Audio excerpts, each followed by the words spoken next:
Election நெருங்கி வருது. கூட்டணி கட்சியெல்லாம் பேசி முடிவு பண்ணிட்டு வராங்க.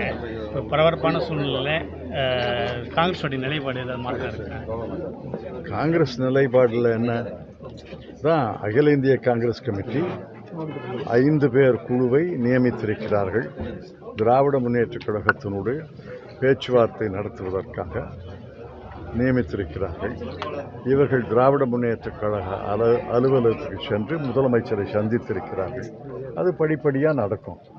மாவோயிஸ்டுகள் எண்ணிக்கை குறைஞ்சதா சொல்றாங்க. ஆனால் இன்னமும் சத்தீஸ்கர் ஜார்க்கண்ட் பகுதியில் உயிரிழப்பு நிகழ்றதா சொல்றாங்க. உண்மையிலேயே குறைக்கப்பட்டிருக்கா அவங்க கருத்து? குறைவு என்பது இப்போ தொடங்கலை. 2008 மாவோயிஸ்டுகளுக்கு எதிராக, நக்சலைட்டுக்கு எதிராக தனிப்படைகள் அமைத்து சத்தீஸ்கர், ஆந்திரா, ஒரிசா, மேற்கு வங்காளத்தில் நடவடிக்கை மேற்கொள்ளப்பட்டது. அந்த நடவடிக்கையில் ஐக்கிய முற்போக்கு கூட்டணி பதவியில் இருக்கும் பொழுதே பொலிட் பீரோவில் பாதி பேரை ஒன்று கைது செய்தார்கள் அல்லது நடவடிக்கையில் கொல்லப்பட்டார்கள். மத்திய கமிட்டியில் 1/3 பேர் கைது செய்யப்பட்டார்கள் அல்லது கொல்லப்பட்டார்கள்.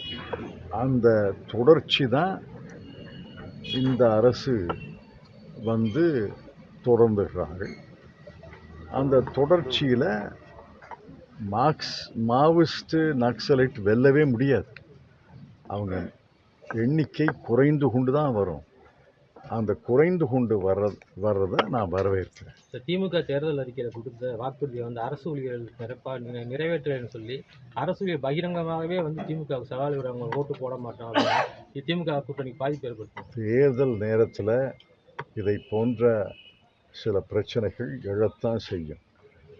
அதை சமாளிப்பது, அதை எதிர்கொள்வது, பேச்சுவார்த்தை மூலமாக தீர்வு காண்பது ஒரு அரசனுடைய கடமை. அந்த அரசு அதை செல்லும். எல்லா தேர்தல்லையும் இப்படித்தானே. எல்லா தேர்தல்லையும் தேர்தலுக்கு முன்னாடி கடைசி ஆண்டில் சில கோரிக்கைகளை வலியுறுத்துவார்கள். வேலை நிறுத்தம் என்று அறிவிப்பார்கள்.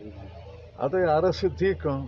அந்த அரசு பேச்சுவார்த்தை மூலமாக தீர்ப்பார்கள். தமிழக அரசு நிதி நெருக்கடியில் இருக்கக்கூடிய நிலைகளை மகளிருக்கு கொடுக்கக்கூடிய இந்த உதவித்தொகை தேவையில்லாத ஒரு பக்கம் விமர்சனம் வருது.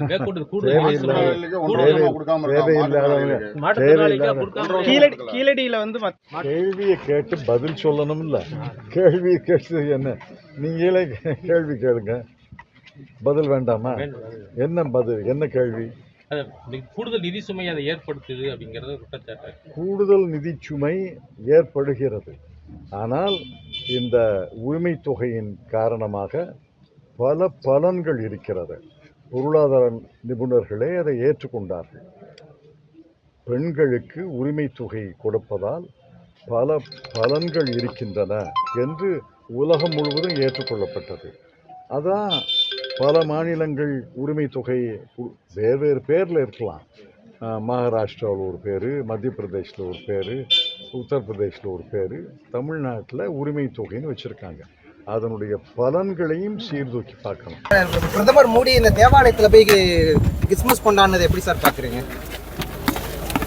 அவர் மோடி சார் 11 ஆண்டுகள் கழித்து கிறிஸ்துவ குழந்தைகள் வீதி வீதியாக பாடல் பாடுவதை நுழைந்து தாக்குபவர்கள் மத்தியில் பிரதமர் நரேந்திர மோடி அவர்கள் 11 ஆண்டுகளுக்கு பிறகு கிறிஸ்துமஸ் விழாவை கொண்டாடியிருக்கிறார். கிறிஸ்துவ குழந்தைகள் மீது தாக்குதல் திடீரென்று 11 ஆண்டுகளுக்கு பிறகு நரேந்திர மோடி அவர்கள் கிறிஸ்துமஸ் விழாவை கொண்டாடுகிறார். இதை மக்கள் புரிந்து கொள்ள மாட்டார்களா? பிளே ஸ்டோர் மற்றும் ஆப் ஸ்டோரில் இருந்து பாலிமர் செயலியை QR கோடு மூலம் பதிவிறக்கம் செய்யுங்கள். செய்திகளை உடனுக்குடன் பெறுங்கள்.